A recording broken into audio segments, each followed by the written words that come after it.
Hello, beautiful people, and welcome back to another episode of Two Girls, One Doc. One Doc. It's your girl, BD. It is Foreign's the foodie. And we are back. We back. With the credits. Mm-hmm. And this credits is trigger warning. It's just all the worst things. It's a trigger warning on its own, isn't it? It's just For a real, trigger warning, trigger warning. Trigger warning. Like, it's just, it's just shit. This documentary is on Discovery Plus. It's 4 parts. Also, sorry, Discovery Plus have this thing that they do with the ads, but they're like 16-second ads. Did you get these? Yeah, they're like 16-second ads. Cheapest one. Yeah, randomly, and I'm just like, they're so, like, why? Amazon Prime has ads now. Yeah, that pisses me off, because what more do you want from me? So these these streaming sites need to figure out what the fuck they're doing, right? Because the whole reason why they flourished is because it was moving away from normal TV like Sky, where you'd pay, you'd have ads, right? Mm-hmm. I'm not paying for this shit if I'm still gonna have to watch ads. If Netflix tries it, I'm gonna lose it. I'm actually not fucking paying for this shit if I have to watch ads. It's ridiculous. Because it defeats the purpose. Like, it's ridiculous. And Prime, your interface is already shit as it is. Same with Discovery. Shit. It's so bad. It's so bad. Yeah, I'm not with the shits at all. Yeah, that irritated me very much.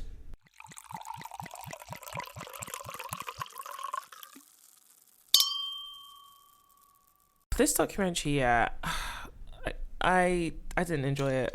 It pissed me off. Do you know what? It actually wasn't enjoyable at all. And it's like, I know we cover a lot of like crime documentaries or like things where bad things have happened, and it's not that they are enjoyable to watch because we enjoy watching bad things happen, but sometimes they're enjoyable in terms of like they're entertaining or informative or interesting, or you learn something from it, or this was just like really depressing, and it was just aggravating. It just felt like watching it just felt like I don't want to say it wasn't entertaining, because obviously you're talking about people's trauma, but do you know what it felt like? It felt like a trauma dump. That's what it felt like to me. It just felt like I was sat in a room where people were trauma dumping, and then I left. Like, it wasn't even shot particularly like in an. I think it was, I don't know if like this is the right word, but like overproduced, right? Because you had those people like the talking heads who they would like, sometimes when I feel like, those like shows, like I'm trying to think of an example, them like 60-minute crime shows where they like snapped women who killed, all those kind of shows where they'll say things like for the trailer like, oh, and that's when we knew something was wrong. So there was a lot of lines like that it seemed like they had been fed those lines, and it was like, okay, now say this like this kind of make it was just kind of weird. I think it's an important documentary because I think that people glorify childhood stars and being like famous and all that stuff, and I don't think that there's a lot of emphasis put on the dangers of that, and this documentary 100% highlighted that. I just think that the way they went about it, I don't know, I can't put my finger on exactly what it is about it, but it was just off a little bit, and it was like really dark the way it was shot, and then obviously the theme was dark, and it was just like, I was like, okay, I was just scrolling through my phone on Twitter, like I just need some semblance of joy or like funny or something, like while I'm also watching this thing. Literally, I couldn't focus on it wholeheartedly, and I agree with you, the same thing. Like, I don't know what it was just off. Like, off, and the subject matter was just off. It was just not that. It just wasn't nice. Like, sometimes you watch something and you think, ugh. And I definitely don't think it needed to be 4 parts. No, 100% not. Yeah. Well, no, it didn't. But I'm gonna kind of go down, breaking through what the parts were, because this whole thing was based on Dan Schneider, and it was pissing me off hearing Dan Schneider the whole time, because I kept thinking, this is Dan Schneider. This is Dan Schneider. I was like, do not besmirchify his name, okay? Like, yes, he pissed us off during those episodes that we did, but he's not this. He's not this, and he was really, he was there, good cause. He's a good guy. He's a good egg, This Dan Schneider, he is just some guy that writes bare Nickelodeon, or wrote bare Nickelodeon shows, and he is just like, you can tell that he was not popular in school. Somebody else said that. And he got a little bit of like fame or whatever, a little bit of like power, and it just went to his head. And it's like he didn't develop emotionally, or like he didn't develop past that being in high school. And even he tried to be an actor, and he was always cast as like the fat guy, the fat friend, the fat funny friend. And it's like he just never. It's like if you had a shit time at school, yeah, and now you are famous, or now you're doing well, yeah. Like, surely now you elevate, you become a better person with the means that you now have, no? Not really. You become obnoxious because it's like you've never experienced all this, so suddenly you're that guy. Like, the way he moved is how you expect people like that to move. It's so sad, though. It is sad. It's so sad. So his whole thing is that he was fucking weird. And I don't know that... now, correct me if I'm wrong. Like I say, I did zone out. I don't know that he sexually assaulted anyone... in the ways that we hear later. No, he didn't sexually assault anyone in the kids, but he was just very inappropriate in the workplace. Yeah, there was a lot of sexual harassment. Yeah. I think is appropriate to say. Yeah. So a lot of the first episode or first 2 episodes is people just basically going over how fucking weird and disgusting that he is. Okay, so like I say, he didn't really mature emotionally because he has the humor of like a 13-year-old. Okay? Which is why he writes stuff Kid shows. For literally. Yeah, I mean, kids' entertainment needs to be out here. So I'm not trying to like cuss people who. Yeah, no, but like. And we had some good shows back in our day. Yeah, but like at the same time, yeah, this guy is a weirdo. So, for example, yeah, we see lots of clips of like overly sexualized content or jokes. And remember, this is kids' TV. This is not some cute double entendre. This is like kids' television, yeah. It's not like how they do it sometimes where like in My Wife and Kids where there's jokes for parents, yeah. And it's only when you get older and you watch it that you're like, oh, haha, I get it. That's not a kids' show, yeah. Yeah. This is like kids' TV. Yeah. Yeah. So there's loads of like clips, especially Ariana Grande, which I'm just like I'm sure that she's mortified that these clips are being used or resurfaced for this purpose. Probably, yeah. Because they are just like, I'm watching them like, rah, this is fucking weird. That whole stuff of her on the bed looked like the kind of thing that I'd expect Stabler and Benson to like burst in on and be like, you fucking creep, like literally, and then dragging someone by the neck downstairs. Yeah, I was watching that show the other day and I was like, surely this would have been illegal for the way like Stabler beats up all the perps, like. And you know what? I'm not against it. Entirely, because obviously these are bad people, but like sometimes they're not. And it's not even just that show, even Monk. So I'm rewatching Monk. Oh my god, literally rewatching Monk right now. I love that show. Do you know Monk is a fucking asshole? Like, I'm sorry, when I was a kid, yeah, I was like, oh, like he's really quirky and like I feel kind of bad for him. He's not a nice person. He is not a nice person at all. He's not. He is so selfish and like he's not self-aware But do you think that's part of his like disability diagnosis? Yeah, whatever it is. It is 100%. It is. But it's like when you look at Sharona, you're just like, rah, you're really Sharona like getting the brunt of this. Sacrificing. I love her. And Benji is so cute. So the reason that Sharona can be the way that she is because Benji doesn't give her no trouble. Yeah, like, he's just a good vibes kid. That's why you can. She can basically raise Monk. Yeah, that's why. Essentially. Oh god. But yeah, so on Monk as well. The captain, Leland, yeah? Does he beat people up? No, not he beats people up, but the way that they kind of say, oh, well, you did this and you did that, and this is that's how they talk to the perps. And I'm like, bro, but what if they didn't do it? And now you're telling me that I did it. Now I'm like, shit, maybe I did it. Yeah, like literally, next thing you're confessing. It's crazy. It's so crazy. And I just don't think it's that far-fetched in terms of like how actual law enforcement Probably can not. move. Probably not. But, yeah, how did we even get here? Because we wanted to get away from the doc. That's how we got there. Yeah, Ariana Grande, like there's just, and it's not just her, like we're just saying her because that was the most disturbing ones to me. We have a lot of like former child stars who appear and talk about their experiences, and I think like Florence said, it's just like, I don't know, I guess I don't know if trauma dump is the word, but it's like it's just like incessant. Like he did this, he did this, he did this, he did this, he did and this, this was a cum shot, and this was a this, and this was exactly.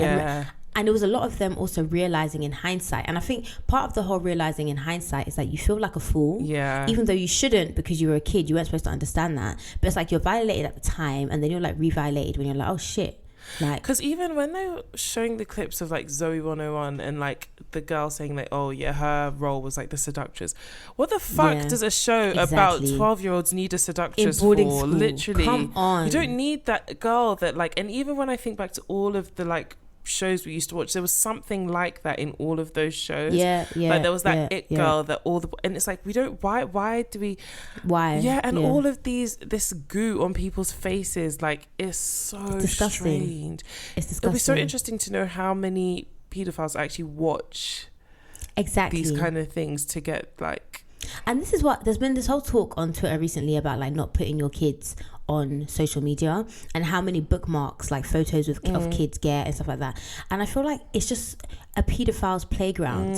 It's so easy to just be like, oh, you see like cute little kid content and it's like, oh, haha, that's funny, like whatever. But I mean, I get it. So I get the idea of like, I don't think you should put your kids on social media from a perspective of like using them for like content to make money, and stuff like that. But bro, like, I'm sorry, I'm gonna share a picture of my kids with like, if I want to on my social media, and obviously everyone should do what they want to, but like everyone's gonna do what they want to. And but the point that I'm making is that like I'm not saying, it's like saying, oh, don't leave your house because there's killers outside. No, I'm not saying you're saying it. I'm just saying that like it's so annoying that there's so many things to consider when it's like you just want to live your life. It's so easy. Before it was like, oh, okay, a neighbor or oh, whatever, or like. It, like, I don't know, like I just think it's just so telling. It's just easy. It's like, for example, if a man is watching fucking the Amanda Show, it's like, okay, weird, maybe it's Arrested Development, but like no one's thinking, oh, like I don't know. This is too much. It's just too much. Like, it's just disgusting. And it's like, this guy is basically like catering to said people by putting these sexual, it's not like smart jokes or like, you know, like a play on words or something. You're putting sexual content into kids television. It's fucking weird. And then not only that, not only is he like shit with like the children and stuff, he is also terrible to the staff, mainly to women. So they, on the Amanda Show, they have 2 female writers and they share a salary. So it's like literally two for the price of one. And they are just so happy, bro. They are so happy to have the opportunity. They are like, you know, they've been in LA for years and they're just kind of like, like we'll just take it.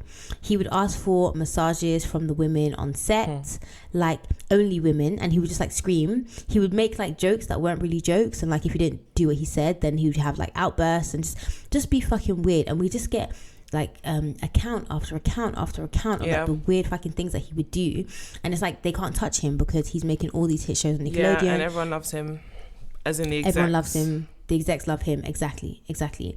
So the thing that I kind of wanted to talk about, and I wanted to know your opinion about, is like the presence of parents on the set, because we do see a lot of, well, not a lot, but some parents that talk. I know the black guy, the Brian guy, his mum, like, she reminded me of my mum, where it's kind of like they knew they couldn't play with Brian because his mum would be she was on it. It's like you couldn't like chat shit or try and do some like snaky shit, but that led to him being kicked off the show essentially. So a lot of parents didn't want to like speak up or like ruffle feathers because they didn't want to ruin their kids or jeopardize their kids' opportunities. I just think that as a parent, your number one role in this world is to protect your children regardless of age. So from my perspective, when I was watching it, I was like, I get it, but at the same, I'm sorry, but like the parents that said they didn't want to ruffle feathers, I feel like a lot of it came from a place of this kid is bringing in a lot of money. Your money. That's exactly. Because if you cared solely about your child's well-being, it's going to be difficult, the child's going to be annoyed, like that Brian guy that was sad, pissed that he got whatever, but in the end I don't even know if he's recovered from that, you know. I don't know either, but like, again, I guess damned if you do, damned if you don't, because the other... but I mean, it's better to recover from that than what Jake Bell went through. Or look at Amanda Bynes. Like, you can't tell me something like all is well there. Like, I'm sorry. And even if not like sexual abuse or harassment or anything, like even just the work hours that they did, it's like it wasn't normal. Like them going, literally you go to school, you come back, you audition or you film. The levels of rejection, the levels of like that is not normal. Like, at that age. So that will fuck up your psyche regardless. I think, boy, that not ruffling feathers, some bullshit. Some bullshit. You know why you did what you did, so there's no need. Yeah, I agree. so the next part, so I think this is still like episode 2 or something, the pedophiles, okay? And it's like, this reminded me, you know that documentary we did, the Boy Scouts? Yeah. It's like, this is the perfect place for pedophiles to come and roam. Hiding in plain sight. Because they're just there, there's kids everywhere, yeah. So the first guy we hear about is called Jason Handy, and he worked on set. Like, he was one of them like showrunner people. Like, he wasn't really big on set, but I guess he was just on there. And the story that we get is basically from a girl's mum who just says that he would be really friendly with the kids, and then like got her number, and they would like email each other sometimes. And then it got to a point where, and the girl was telling her mum this because obviously she thinks that like, you know, this is normal. Yeah. This guy was probably like in his 20s, early 20s. Mid or early 20s. And then this girl was like 12 or some young. She wasn't a teenager, yeah. And so they're emailing each other now. It escalates, and then he's kind of saying, "Oh, we should meet up, but tell your mum like to drop you to the shopping mall, like that you're going with your friends, and then I'll meet you there." What do you mean? Exactly, I'll meet you there. And so she tells her mum like, "Oh, you know, he's saying this weird," and the mum, I don't know, like the mum just didn't have enough vim for me. Nah, she didn't have enough vim for me. I'd have called the police then and there. There and then, because at the mention of that, it was still kind of like, oh, that was a bit weird, whatever. Until he now sends her explicit pic. I think he sent like a dick pic or something. He sent a picture of him naked, I think. And it's Can like, you imagine at 12 years old receiving a picture of a fully grown man naked? That's, bro. I hadn't even seen any sexual content at 12. Yeah. So that would have really been horrific for me. Terrifying. And also the betrayal, because to you it's like, oh, this is my friend. Yeah. Like, you so think it's like, you're just why friends. is he now sending me this? Why are you sending me your pee-pee? You don't even really understand what you're seeing. Yeah. And then, if I remember correctly, the mum didn't report it. No, she didn't. She didn't, did she? She said something about not wanting to. I don't know what she said. She was waffling. That's why I was just like, fam, just get off my screen. Yeah, she just get off my. The only good thing she did was she pulled her child out of like the child acting scene. Yeah. But because was she the one that like she wanted to be? Yeah, and then her mum said no. Her mum said nah, B. So it's almost like this one was trying to live vicariously through the kid. It wasn't. But yeah, anyway, I don't know how Jason Handy gets arrested, but something happens and he gets arrested, because it's not from this situation, because she doesn't say anything, the mum doesn't say anything, but he gets arrested, he gets sentenced. I don't remember how long he got, but I'm sure it wasn't nearly enough. I feel like there was more to the story as well with this girl, because I don't know if a nude pic would have warranted her being called to court and testifying and all of that, because she does go on. But it could be just like sort of buttressing the point of like, yeah, well, he's been after young girls, maybe, because that's enough to say, look, he told me to lie to my mum and come and see him. There's no goodwill that could come from that. And then you actually sent me a naked picture of yourself, like unwarranted. I'm 12, like, do you know what I mean? Yeah, that's true. But yeah, so pedophile number 2, God, it's just so scary because they walk among us. Yeah, just you walk past them. That the truth is that they're in your office. If you work with, the likelihood is there's someone in your office that has those kind of thoughts. That they're everywhere. Maybe there should be like, if you have sexual thoughts towards kids, come here, and then really it's like a van, and then you like put them all in there, and then you drive it off a cliff. I thought you were gonna say like you just put them in for like some treatment, not the cliff. But then what treatment? There isn't treatment. And the thing is that it's such a, I don't want to say grey area because it's not grey, but I was watching this documentary about this whole bunch of people who know that they are paedophiles, so they kind of live away from society, but they've never done anything, and they. So this is what I mean. And they really don't want to do anything, but it's like it's an urge. It's just about when. It's like the way we're attracted to, unfortunately, men. Is the way they are attracted at the same time, saying that it's like, hey, I'm attracted to men, but not so much so that I'm gonna go to a man that I find attractive and force him to have sex with me. Which is why those people stay away, because it's like, because I know that there's been that argument of like pedophiles trying to say like, oh, I mean, I don't know if this was just in like Law and Order, or this was in real life, but just trying to say like, oh, well, this is just my sexual orientation. No, I saw somebody talking about that recently. I can't remember, at TED Talk or something like that. But the difference is that like a child cannot consent. Yeah, that. So like it's impossible. It cannot be you, because even if you're trying to weigh it up, like, okay, if I'm a woman and I'm attracted to women, that doesn't mean that I force women to sleep with me. Yeah, and so a child can't, because consent is a factor. So I think well, I'm not trying to rationalize or understand, but this is solely based on the documentary I watched. What they were saying is that like, they feel that obviously children can't consent legally, but there are children that are open to, because they don't know any better, and so they stay away from society because they feel like it's easy to manipulate a child into agreeing yes, it is, because they're a child. Yeah, and so that's the problem.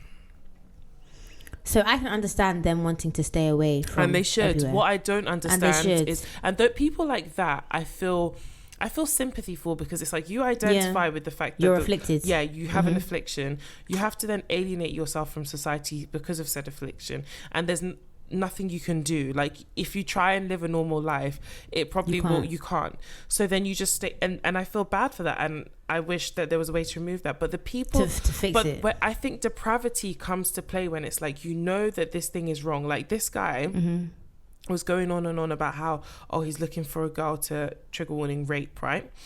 And it's like, you know that it's wrong, because if it was right, you wouldn't be saying, don't tell your mum. You know that it's wrong. And then you're going out of your way to manipulate a child to cause harm onto them. And this is like grooming, because you started off with, I'm just being nice to you. This is premeditated. You know what you're doing. You know that it's wrong, and you're still trying to do it. Honestly, under the jail, like, it's not enough for them. Yeah, off the cliff, under the jail, into hell, wherever it is. Like, bruh, be out, be going. And so when people come and say, this is my sexual preference, it's like, no, you're depraved. That's what you are. People who understand that this thing is wrong have removed themselves from society, or even if they haven't, they live lives of a recluse, and they stay away from kids. You are depraved. You've put yourself.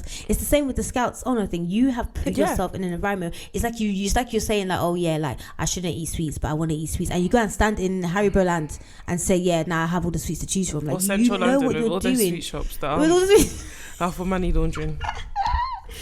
All the money laundering sweet shops, them American candies. Crazy.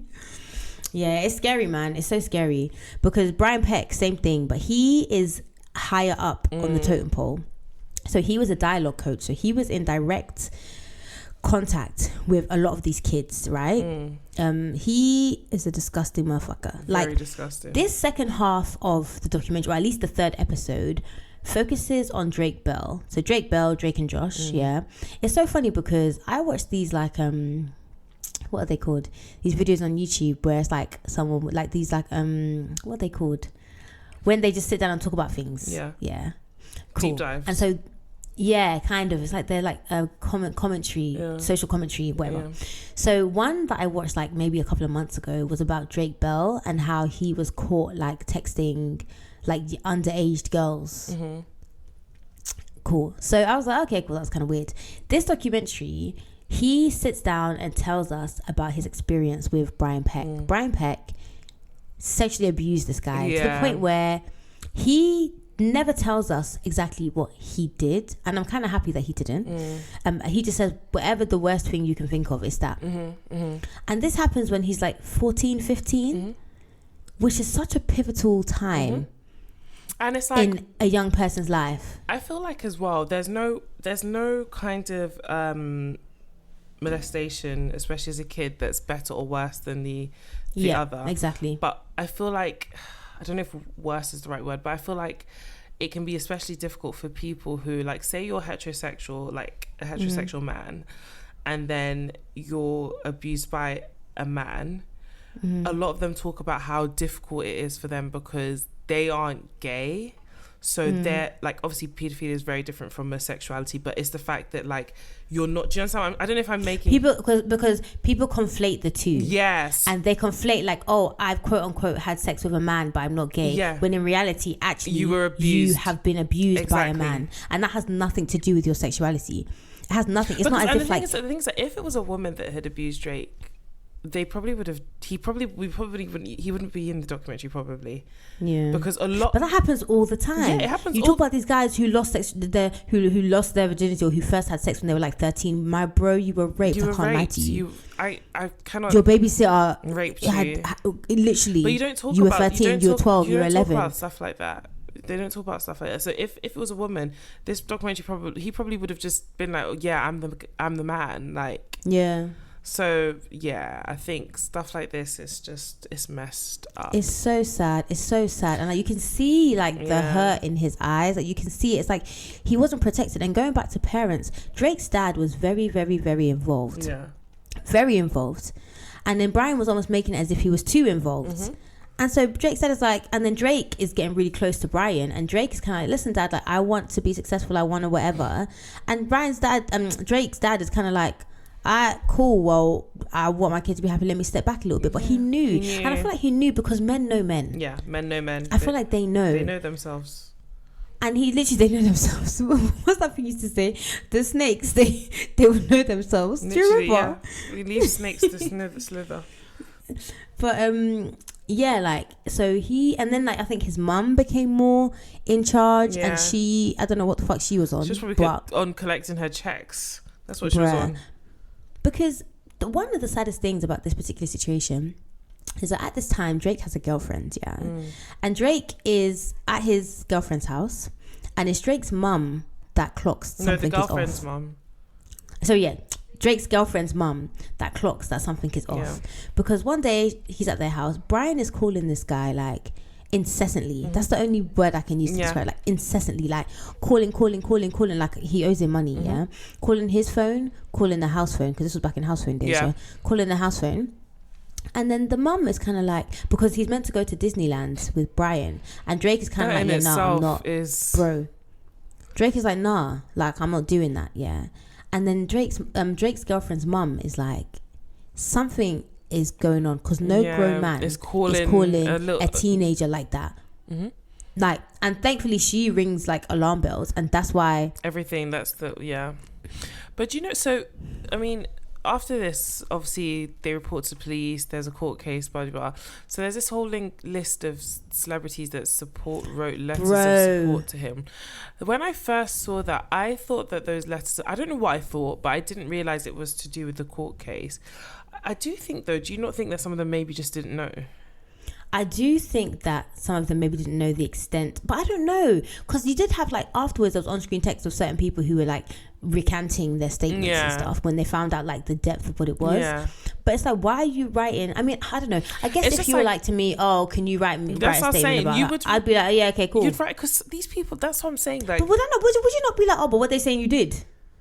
Because even in terms of writing, like if I'm saying they're saying you're a thief. They were saying they don't think they knew the extent of the allegations or the evidence. But this is what I mean, and I'm saying if someone comes to you and says, I have been taken to court, it depends on who it is. Can you write a thing? But either way, like in order to know what I'm gonna write, like if they come to me and say, oh yeah, forensic, and you were like, yeah, they said I'm a thief, I would say, listen, I have left my valuable belongings with this person. She hasn't touched them. But what they're saying is that he probably did explain what it was for, but they didn't know the extent to how bad it was, and also the evidence they had against him. True. To me, it seemed like he probably said, oh, this kid's accused me and it's not true, you know me. And because if someone came and told me to write that for you, I'd write it in a heartbeat. I wouldn't even probably even question what it was for. I'd be like, whatever they said she did, she didn't do that. I just want to know, what am I writing in this letter? Yeah, what are we trying to contradict? Yeah. But also, I remember Drake was saying that like in the courtroom there was bare people, celebrities and stuff on that guy's side, and then like here it was that him was and his wild family. Because at that point you guys knew and you were still about. So it's like, what you've heard this, you've heard all of this, you know what is. I just like it's just like the people that support like Bill Cosby and stuff like that, like, and R. Kelly. Do you know, like I had someone say to me that they were playing R. Kelly, and I was like, yeah, can you not? Yeah, because for me, R. Kelly, I don't know how people listen to him. I've not listened to music in time. It's not that deep. Like it's okay. We don't have to step in the name of love. Like it's actually fine. I just don't know how you listen to him. Like it makes me know what he's singing about. Yeah, and it makes me feel sick. And so somebody was playing R. Kelly, and then I was like, yeah, can you not? And they were like, oh yeah. Anyways, like these kids are so fast. Do you not think that some of these kids seduced him? It's so sad. It's actually so sad. Oh God. And this is the thing. This is why they seduced you, a grown man. You didn't have the wherewithal to say no. This is why, things like this continue to happen, and will continue to happen. The way she was dressing, how she was this, victim blaming, how she was that. Why were you there at that time? Why were you there?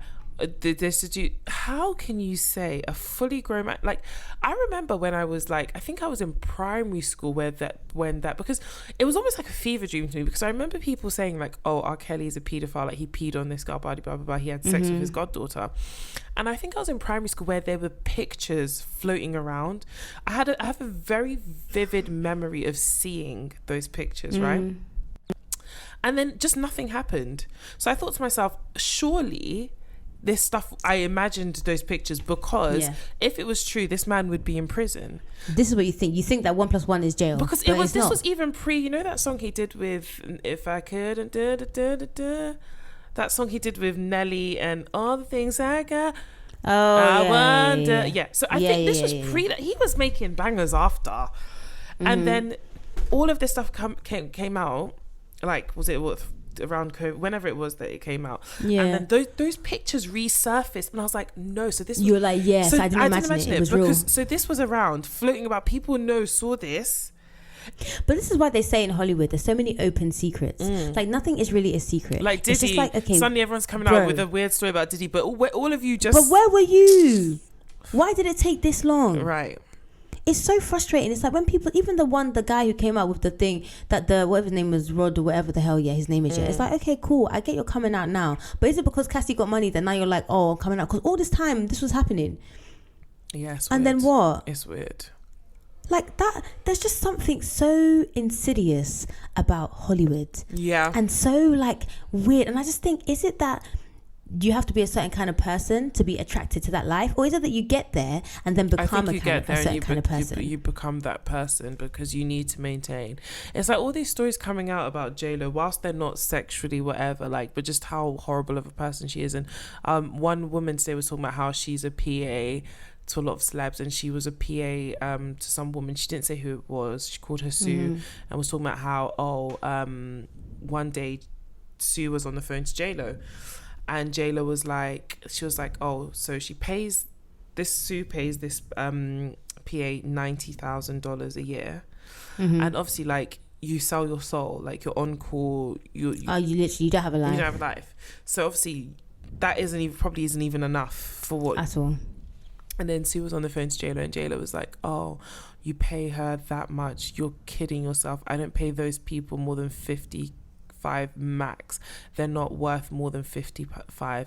I pay my current PA 50. And then she was just talking about some of like dinner this woman hosted with, who I think was Kim Kardashian and J-Lo and whatever, and how J-Lo was, she told the staff, look, J-Lo is very difficult, so like, just don't come out, don't be seen, just, you know, when the food and everything's served, just go and basically hide. J-Lo was so disgusted by the fact that they would even be in the house. She asked for them to leave the house and be somewhere else. I don't understand. So does she want to go up and get her food herself then? Or it was like, I think it was like family style food on the table. So she just didn't want for the help to be in that house. What's her problem? You can't even sing. I don't know what her problem is. And I don't know. And it makes me question Ben as well. I've heard he's a really nice person, but if you're that nice, how can you be married to... This is what I'm saying. Sometimes it's like, are you equally yoked? You must be somehow. You must be. So either way, for you to treat... Like, I cannot imagine treating another human being like that. How do you forget so much of who you once were and how you were a normal person? It doesn't make sense to me. That's what I'm saying. It's like maybe it is just like a power goes to your head thing, and like you just then are surrounded by yes men, and it's almost like you can get what you want, do what you want, and you have to be. But I just don't see how that makes you a shit person if you weren't already a shit person. I don't know. It's so scary, man, because like it's just fucking shit. Yeah. It's actually so shit. Yeah. Yeah. What's it? Brian Peck only gets I think 16 months or something. And then he comes out and then Nickelodeon let him go. He then gets hired by Disney to work on Sweet Life of Zack and Cody. And then they find out, or quote unquote find out, or there's backlash on the fact that he's there, and then he gets let go. What he's doing now, I don't know. Hopefully dead. And apparently he was pen pals with fucking John Wayne Gacy. That's what I mean. Everyone's fucking weird. You're weird. You're depraved. Everyone's fucking weird. it was just a really depressing watch. I can't lie. It was so depressing. And it's just like, Hollywood, fame, money, is it worth it? I don't think so. Money. Remove money from there. I'd like the money. Yeah, no, but I mean, what amount of money is worth this? Oh, no. It's not worth it. No. It's fucking not worth it. The trauma and the scars that live. And it's trauma because all of these lots are all grown. These lots are all grown and they are talking about this like it happened yesterday. There's no single child star that's normal. Like, how can you be? Raven is online talking about she's not African, whatever. Fine, that's one trauma. She's from every continent in Africa. Yeah, have you know? Make it and Ashley are walking around like flipping dementors. They're super depressed. I know what's going on there. Amanda Bynes. Well, need I say more? Lindsay Lohan. We thank God for recovery because that was questionable for a while. Like Michael Jackson. Like, bruh. Usher took that weird picture. So he obviously had his own trauma at a point. Like, everyone has, like, stop. That's insane. Yeah, stop getting your kids. Just let your kids go to Britney school, is dancing please. with knives, for goodness sake. And I love it for her because she's free. Girl. She is free. Did you see someone say, oh, what song was it now? And they were like, oh, Britney was dancing to this song, and then they just had knives and they were doing up. Was it one of the Cowboy Carter songs? Oh yeah. And speaking of Cowboy Carter, fam, Bodyguard. You said you like 3 songs. Which ones? Yes, so I like Levi, Bodyguard, Jolene, Tyrant. There's more. Okay, there was 3 last time. Now there's 4. Vicky. This album, I cannot lie to you. You like it? When I first listened to it, I didn't listen to it in the car. And that was my mistake because I was kind of like, okay, cool, like it's cool, like Beyonce can sing, it's great, but like I don't really know how I feel about it. It wasn't the instant like, wow, I love this. Like I had Renaissance. I had that with Renaissance, and when I then listened to it in the car, that's when I liked it. Yes. So then, because I haven't had many long drives recently, so anyway, I've been listening to it over the past week that it's been out, and I just feel like that album is so good. Like it's actually amazing. Oh, like all your songs that you chose, I like. I love Texas Hold'em so much. Because I love Daddy Lessons and I feel like they're equally yoked. I mean, Texas Hold'em, like I like, but like it's not my fave. I liked it at the time because I didn't know that Bodyguard and Tyrant were coming. Yeah, and Levi. I love Bodyguard though. I love Bodyguard. She's definitely singing about Julius. Definitely singing about Julius. Did you see that TikTok? Yeah, I reposted the one where she's playing the song to Jay-Z and Julius. No, where there's a bald guy and then he's standing there like, and then it's like, oh, and when this plays at the tour, and then Julius is there with his bald head and he's like pulling his hair behind his ears like, I need to know. I didn't see that one. I'll show you the one I saw today. If she's not having sex with Julius, Beyonce, if you're listening, girl, if you're not, do it, sis. At least once. That man is I'm sorry, but I think I think they're doing a little something. They should. And he doesn't play about Beyonce, and he doesn't seem to have a life outside of Beyonce.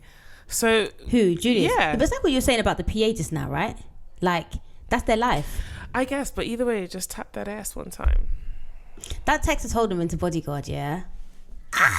Yeah. I love it so much. I love it. I know love how I'm gonna Yaya. No, I don't like Yaya. I love Yaya, but don't you think doesn't Yaya remind you of like Hairspray? There are too many genres in Yaya. You're in one genre, then you jump. Genres are a funny little thing. Oh, girl, bye.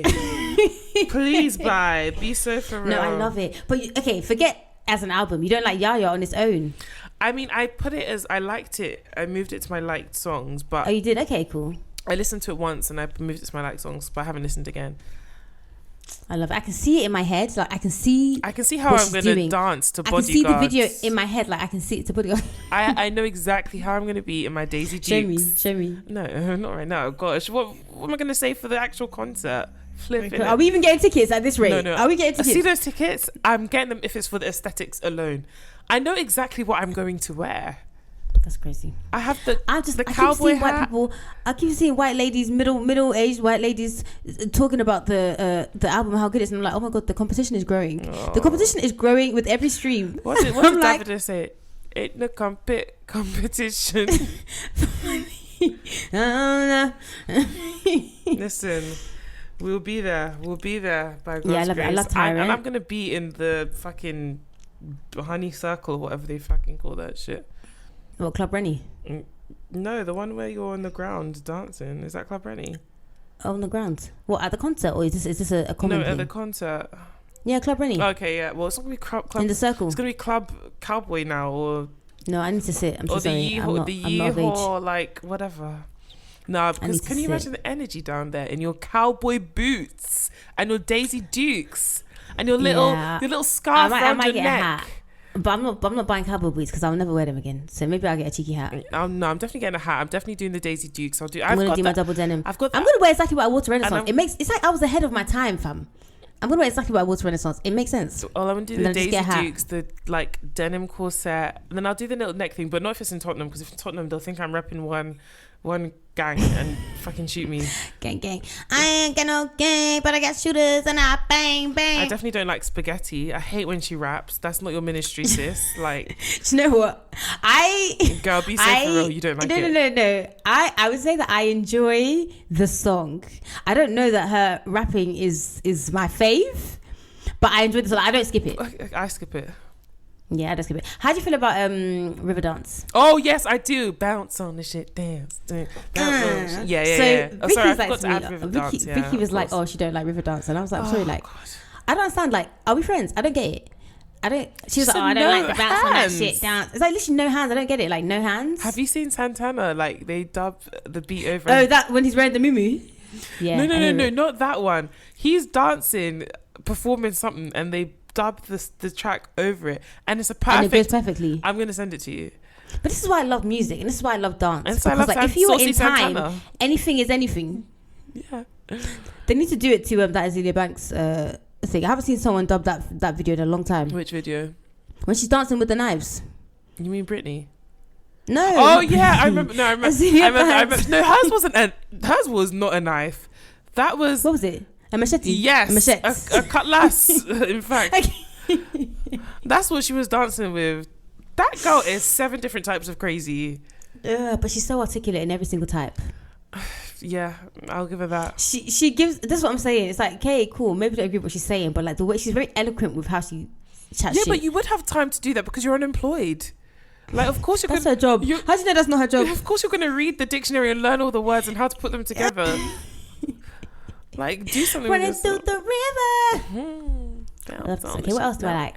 I love Levi's jeans too. Also, Post Malone. Like, I've never really listened to his music. I didn't know he had any bit of country in him. Okay, but it's like Beyonce said, no. Is you he? will be white. I actually wanted to Google him. I'm gonna to see where he's from. Where is he from? American rapper and singer. Is he from the country? Say where he's from.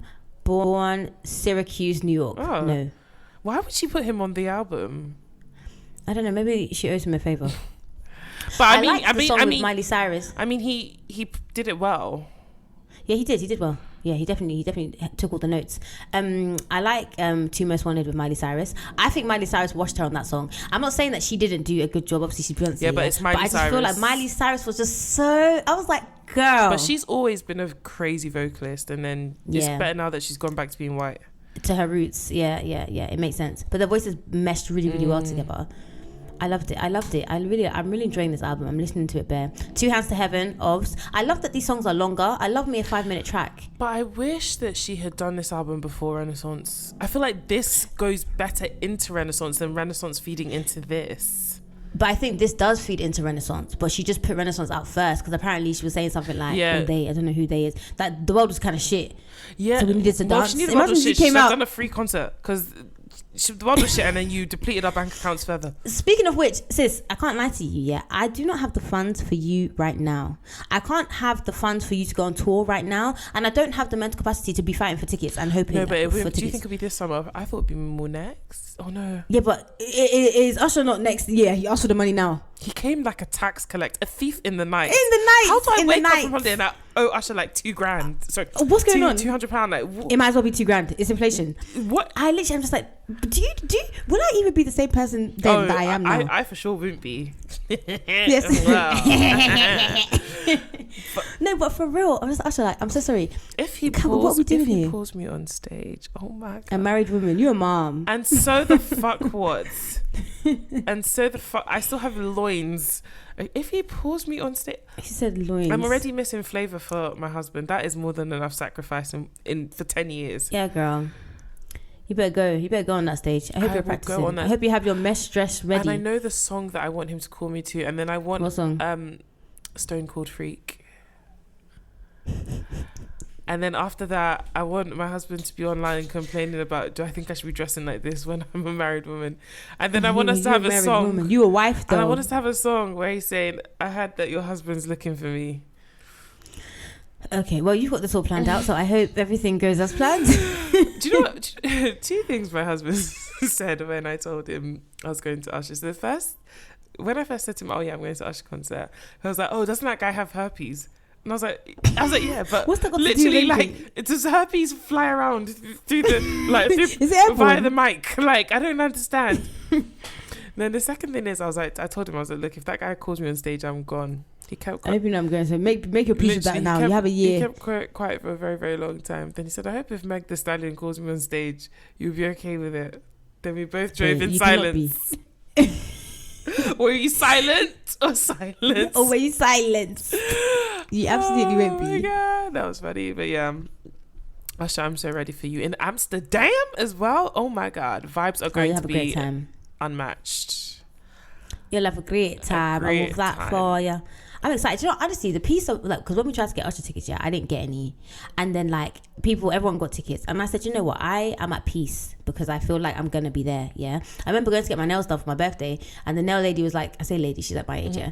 Was like talking to me about Usher because she was playing Usher. She's like, oh, are you going? And I was like, I am, but I don't have tickets yet. Yeah, but I'm going. Yeah, and by the time I came back to redo my nails, I was like, I guess you got Usher tickets. Me. How did you get them in the end? Because I think Nicole got 4. Yeah. And they were all accounted for, and then someone dropped out. Oh, okay. Yeah, I'm just not gonna watch you guys' snaps or anything. Is ours before yours? Yeah. Okay. I think yours is end of March. No, mine's April. No, okay, mine is mid-April or end of April because I remember Liz saying it's close to her birthday. I think it's like 22nd or something. Yours is early April. Yeah, mine's like it's a single digit number. Yeah, so I need to not watch anybody's snaps because I don't want to know what I'm going to experience. Even though I've seen him probably... You know what you're going to experience because you already just said that you want him to play a thing, call you on stage, and then what's it? And then we'll do a make a song saying... So, yeah, so... Yeah. Great, perfect. Yeah. I love that. So yeah, that's what's going to happen. Amen. Yeah. And so it shall be. Amen. And to be honest, I did see him in like 2017, I want to say. Mm-hmm. So yeah, it was one of the best concerts I've been to. I love that. I hate that concerts are so expensive these days. I hate that they're so expensive. I hate that they're not intimate because Chance the Rapper's concert was still one of my favourite concerts. Yeah, was it in London? Yeah, that's when all the things came. He was chatting bare. And then I really liked Daniel Caesar. Daniel Caesar's was so moving. I wish I could relive that day, but now that I'm married and I actually have someone that I love to sing it about. Yeah, because I remember then I had just come out of a situationship, and I was really heartbroken because I really thought that was the one. Yeah. And yeah. And that's not the kind of music that you need at that time. So I wish I could go back and relive that now. That was another really good concert. Chris Brown in Amsterdam was good. I think that those are like my top. Oh, and then Renaissance. Oh my God, yeah, that changed my life. Yeah, the Renaissance. One of my favorite concerts that I went to was a Kendrick Lamar concert. It was when I was in Manchester, first year of uni. The venue was tiny. Like I was so close to the front, and I was like, this guy, oh my God, I can't believe you're right here. That was me with Wale.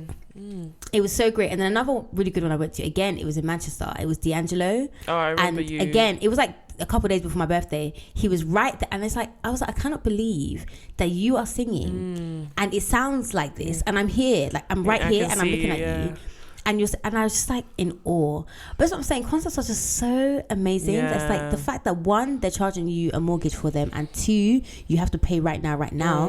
It's like insane. Like I have like a Monzo pot for brunch. Yeah. So at any given moment, if I need to go brunch, there's money for brunch. Yeah. I need to have a Monzo pot for concerts because I need at any given moment to be able to be like, great, I'm going. I don't have any concerts this year actually. You don't know. This year? There's nothing this year so far. Oh yeah, true. Just save your money. It was meant to be Flavour, but God. What happened with that? It's this guy's birthday. So doesn't he want to go for his birthday? No. So this is how the conversation went. I called him and I was like, Flavor's like, because before in my mind I was like, I'm gonna go either way, because I kind of knew he wouldn't want to go, so in my mind I was like, I'm going either way, fuck that shit, yeah. Like he's not a big, he's not a big birthday person anyway, so we can do like something in the morning. Yeah, until you don't do something, then he'll be a birthday person.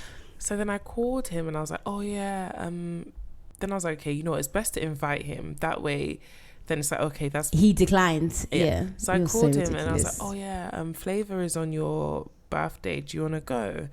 And he was like, no, I don't really think I want to go for that. I just want to spend the day with you, just the two of us. What about with us at Flavor? I was like, oh, like, what, just me and you, like, the whole day? He was like, yeah, that's really what I want to do. I was like, oh, okay, so I guess then I can't go for Flavor. And he was like, no. Oh, he said no? So he didn't even say, oh, you know, if you want. I immediately commented on Flavor's picture and I was like, please add another day. Please. You can't be doing these one day things, like, don't you know you have fans? You have fans, like, you're the Biafran president. What the fuck do you mean? That is so funny. So go and be a wife, innit? You want to be a wife so bad, go be a wife. He's someone that if he called me to go, I'm gone, man. Who will you not go for? Trump. Who will you not go for? Nah, but come on, Flavor. Have you seen, I mean, I know you don't listen to Flavor, but like, have you seen how he sat on that album cover? Is he the one that we saw when we were in in Lagos? And then again, this guy cock blocked me from going to talk to him. Okay. He literally squeezed. That's the true love of your life. He squeezed my waist and he was like, if you get up from here, I'm not going to find it funny. I was crying internally. Because I know you would have been there. I would have been there. What was that restaurant we went to? What was it called? City. I can't remember. I feel like it started with a C. Who's the true love of my life? Flavor, yeah. Oh yeah. Oof. That is an Ibo. Stop it. That is an Ibo king right there, man. Yeah, and he's crazy horny, and then he's just, his bum is high. I was just gonna say, like, the tight ass. He's giving stapler. Yeah, he's giving stapler, and he always wears like those low cut tops and. Yeah, if you see the way he's sitting on that album cover as well with his legs. This is why you cannot go. This is why you cannot go. Cousin, I want to go to see his crotch, like, up close and in my face. She was like, the one you have at home is not enough. I was like, I need to diversify. Can't be the same one every day. Nah, just so you know, sir, I'm not endorsing this. I beg. Yeah. Well, anyways, not online. Anyways, ciao.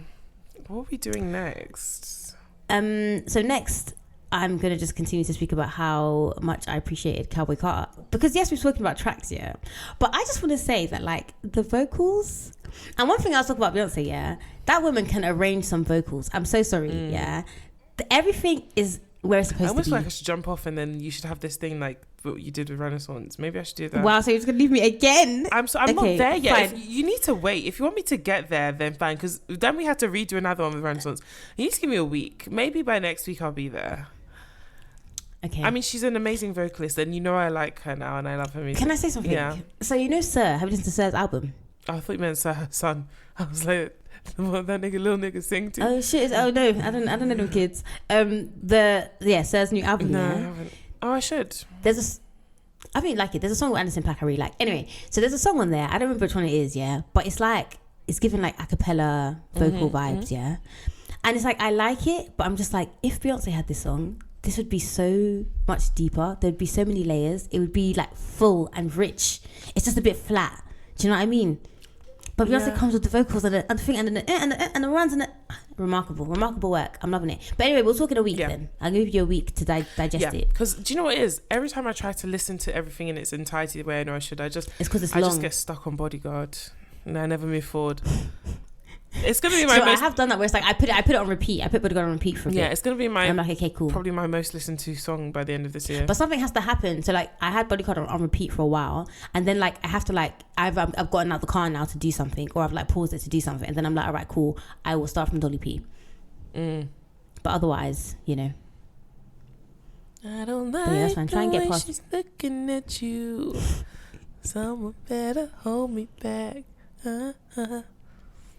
I love it. Imagine us with the car top down, and we're just like. But I just know the dance. I know the way I'm gonna dance. Fuck, I just know it. I have the little, little line dance thing in my head. Like, Not choreography. Yeah, I need to be in that Club Rennie or Club Cowboy, whatever it's going to be called. Whatever it's going to be called. Pants on I'll be the seated. shit. No, but hands. running through the river. But I just... running through the river, but you dance. I just don't know. Vicky, you can't believe you don't like this song. I don't know how she's gonna. Because she doesn't. How she's Because gonna somebody did like. Someone was like, "What song from Cowboy Carter is gonna make you react like this?" And it was like, "Heated." Yeah. She doesn't have it heated on this album. What is going to be that song? I would argue Yaya. that is Yaya. Somebody else said that in the comments. It's Yaya, but I would argue that it's Yaya. He did something to you. Come on, are you crazy? That is going to be remarkable, and you're going to feel the vibes. You're going to be in the Club Cowboy, and you just doing line dance. You're going to be ready, babe. You'll see. You just haven't listened see to it me enough on times. her next album movie thing. Yeah, exactly. I hope to. You'll see me. I there. hope to. You'll see me there. With your Daisy Dukes. My Daisy Dukes. And my hat and my little neckerchief. No, you're negative. Nah, for the aesthetics alone. What episode was that? I can't remember. Neckerchief. My dad loves a fucking cravat. Oh my god. It doesn't surprise me, you know. It doesn't surprise me. The wedding we went to in Mexico, he looked like a Colombian drug lord. Like, what? He was wearing this like... yeah, but they know how to dress, so it's giving compliment. He was wearing this suit. What's it called again? Summer suit? What's the summer suit? What, like yeah, linen? kind of like... It was like Barack Obama meets Colombian drug lord. And he kept telling me, take a picture of me, take a picture of me. These are too swaggy. Did you? Yeah, I did. Okay, let me see. Now? I'll send it to you. Okay, maybe not, because it will stop the recording. I'll send it to you. Stop the recording. Fonty, he's a character. Fonty, baby. Fonty. All right, well. Boom. Oh yeah, next. What are we saying? Freaknik. Oh, Freakalik, Shanice. This that Freaknik. This that 1996. Hey, how you like it, daddy? Oh yeah, I'm ready for that. That's a hot mess. People have been seeing their mums in that documentary for days on end. Bruh. But it's good. It's right. Before I was your mum, I was a bad bitch. I was a bad bitch shaking ass. And sometimes you just need to remind the people them. Pussy. Popping pussy. I love that. Yeah, I'm ready for that. Oh, the commentary. I'm excited. I'm very excited. I hope that link I found is still active. Yeah. But isn't it? It's not on Disney now. Is it? Probably not, actually. I looked for it. I couldn't find it. And I used a VPN. Normally, if it's on Hulu, it's on Disney in Canada. If I do the Canadian VPN. But I tried it and it wasn't working. So I don't know if that's different now. Canada. I don't know if it's working. But either way, we'll see if that link I found Either way, works. we're going to watch it. Either way, we're going to watch it. It's going to be watched. Grown folks doing some freaky shit. Yeah. All right. Yeah. You're going to love this one by the end of it. It's great. Okay, so next that's what we're doing. In the meantime, between time, you can find us everywhere. In my head, it's just sometimes I hold you closer just to know you're there. Tell me your secrets. It makes sense that you like that and Levi's jeans because they're the same vibe. Yeah. I feel like there's like the songs are like there's groups of songs. It's like if you like one, you like them all. Yeah. And then I like Jolene. Well. Yeah, I like it. Do you know what people were saying about Jolene? Yeah, they were like, "Oh, I don't like that she's warning her because like there's no desperation," and that was the whole thing. And I was like, I would argue, that there is very much desperation because she's warning her. It's like you have no power here. Like you are threatened, literally, which is the same vibe of the whole song. And she does one run, and she's like, "Jolene." I was like, "This is desperation in this run." But then somebody said that they don't think it's about her. They think it's about her mum, and I believe it. Because she said she's from Louisiana. Yeah, it would make more sense that it was about Miss Tina. But is Jolene a real person? I don't know, because I saw like a story a speech. I saw Dolly Parton like years ago before she performed a song was saying that this is about a bank teller that was getting a bit too close to my husband trying to take care of him whilst I was on tour. So I don't know if it was true. She was just trying to add some... Yeah, maybe. But I think with songs sometimes, like, I mean, it could very much be true. It could very much be a personal experience, but also it doesn't matter. Regardless. It's sad that it could apply to either Beyonce or her mama. Well, niggas be niggas. Men are trash. Yep. All right, so we're doing Freaknik next. People can find us the on Instagram, TikTok, Twitter, Facebook. Everywhere, 2 Girls, 1 Doc. Except for TikTok, where it's 2 Girls, 1 Doc. 2 Girls, 1 Doc podcast. And you can email us 2girls1doc@gmail.com. Yes. Comment down below your favourite Cowboy Carter song. Yes.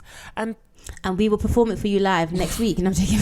And for the love of God, share this on your stories. Like when I post stuff on Instagram, share it so people know that they can listen to us. And when you're listening to it, put it on your story at us. Let us know. Let us know your thoughts. Interact. Share it. Yeah, if you're on Spotify, you can reply to the questions down below. Recommend it to a friend, guys. Help us help you, because if we do this help full time, you have more content from us.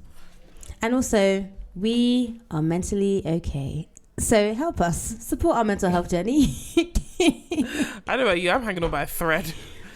By a thread, as in like it's snapping. As in, I see like if you don't want to see us lose it, then support. Right, that part. All right, guys. Oh my God, it's been an hour. Insane in the membrane. I was really like, let's hurry up and do this so I can eat. And now look at us. Look at us. Look at us. Look at us. Look at us. All right, then. Bye. Every generation has a moment where they come just to have some fun. Atlanta is the mecca for black people in America. It has multiple historically black colleges. In the 80s, we said, let's plan a picnic during spring break. Let's call it Freaknik. Freaknik was the greatest black gathering in America.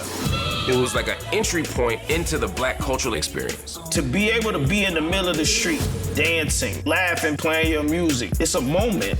The interstate, the highway, was a street party. There wasn't even a word called twerking. It was just called booty shaking. There wasn't no social media, barely had internet. During Freaknik, stars start coming in. You would see Tupac, Goody Mob, Outkast, Usher Raymond. I'm having a ball out here. I don't know what heaven looks like, but this seems like a version of it. You was lit, okay? The legacy of Freaknik is black joy, black self-determination, black love, black excellence, black enterprise. But the legacy of Freaknik is also the ugly side. It started to get a lot more out of control. People were coming by the masses. What the hell just happened? If you tried to bring back Freaknik, it wouldn't be what it was. The streets, the people, the debauchery. Things that I saw, insane.